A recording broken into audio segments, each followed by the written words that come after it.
classic dance where you back to your C5 finger, and you can see there are two different symbol.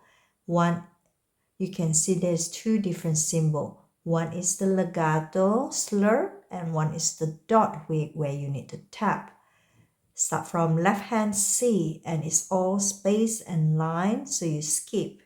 Ready, set, go. C, skip to the top. C, skip to the top. Now tap. Repeat soft. C, skip to the top. C, skip to the top. Now 4, 2, 1. From D, go down and up. E, down, up, F, down, up to G.